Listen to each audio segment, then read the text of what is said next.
Crime ટીમે chain સ્નેચિંગના ગુનાઓને વહેલી સવારે અને રાત્રિના સમયે અંજામ આપનાર રીઢાઓને ઝડપી પાડી 8 ગુનાના ભેદ ઉકેલી કાઢ્યા હતા. ક્રાઇમ બ્રાન્ચની ટીમ પેટ્રોલિંગમાં હતી ત્યારે બાતમીના આધારે અડાજણ એલપી સમાણી રોડ ટીજીપી સર્કલથી સૌરભ ચોકી જતા રસ્તા પરથી અશોક ઉર્ફ નિકુંજ ઉર્ફ નિકલો ઉર્ફ મિતેશ રામજી બેલદાર ઓડ અને મહાવીર સિંહ નટ્ટુ ચૌહાણ તથા ઉદયસિંહ ઉર્ફ ઉદો મગન ઠાકોરને ઝડપી પાડ્યા હતા.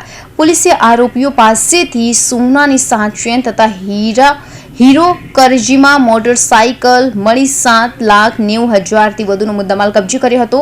તો રીઢાઓએ 8 જેટલી ચેન સ્નેચિંગના ગુનાઓને અંજામ આપ્યો હોવાની કબૂલાત પણ કરી હતી. ક્રાઇમ બ્રાન્ચના પોલીસ ઇન્સ્પેક્ટર જયંત ગોસ્વામી અને પીએસઆઈ એનટી દેસાણી પ્રોપર્ટી વિરુદ્ધના ગુનાઓની માહિતી પણ વોચમાં હતા. દરમિયાનમાં પીએસઆઈ એનટી દેસાણીને એક બાતમી મળી હતી કે ખંભાતથી 3 માણસો વારંવાર સુરતમાં આવી અને ચેન સ્નેચિંગ કરી અને બાઇક ઉપર જતા રહેલા છે.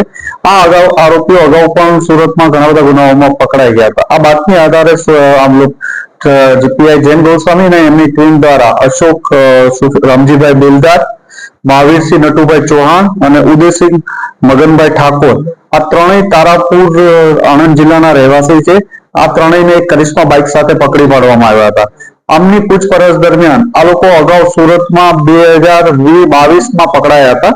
22માં પકડાયા પછી 22 થી 24 2 વર્ષ સુધી જેલમાં રહેલા હતા અને અંદાજે એ ટાઈમે 22 થી લઈ અને 22 થી 15 ગુનાઓમાં અલગ અલગ ગુનાઓમાં આ લોકો ગુજરાતના અલગ અલગ જિલ્લાઓમાં ચેન સ્નેચિંગના ગુનાઓમાં પકડાયા હતા.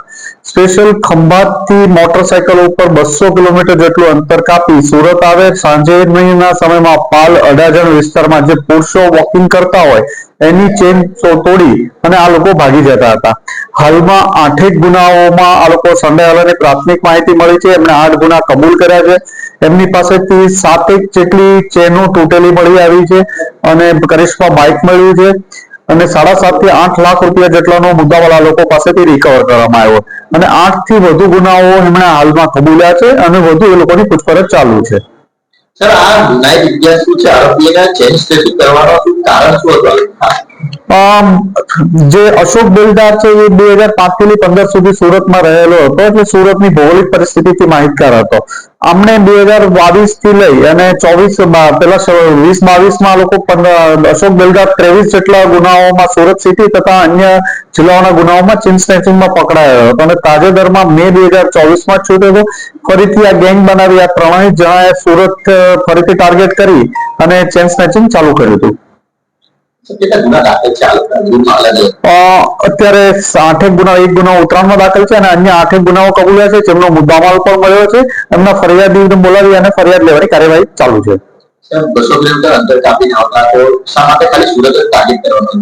અશોક બેલદાર મેં કહ્યું એમ કે સુરતમાં પહેલા રહેલો છે, અગાઉ સુરતના વિસ્તારોથી વાકેફ છે અને ચેન સ્નેચિંગમાં પણ અગાઉ સુરતમાં 2022માં પકડાઈ ચુક્યો છે. એટલે એ સુરત સિલેક્ટ કરી અને સુરત માટે આવતા હતા. મૂળ કામ ધંધો શું છે સાહેબ? સ્નેચિંગ કરવાનું કારણ શું? કામ ધંધો નથી કરતા, રખડ ત્રણેય મોજશોખ માટે છે. દરેક 2 મહિનાના ગાળામાં આ લોકોના ચેન સ્નેચિંગ જૂન 2024 થી મે 2024માં છૂટ્યા પછી જૂન 24 થી લઈ ડિસેમ્બર 24 સુધી દર 2 મહિને પૈસા પૂરા થાય એટલે ફરીથી ચેન સ્નેચિંગ માટે આવવાનું અને ચેન સ્નેચિંગ કરી આ ગેંગ જતી રહેતી હતી. સર, આગળ એક ગેંગ પકડાઈ હતી એની સાથે કોઈ લિંક છે? ના, આ અલગ ગેંગ છે. સુરતમાં પહેલા પણ એક ગેંગ પકડાઈ ચૂકી હતી, આ બીજી ગેંગ પણ પકડાઈ ચૂકી છે. ગેંગનું નામ છે? કોઈ ગેંગ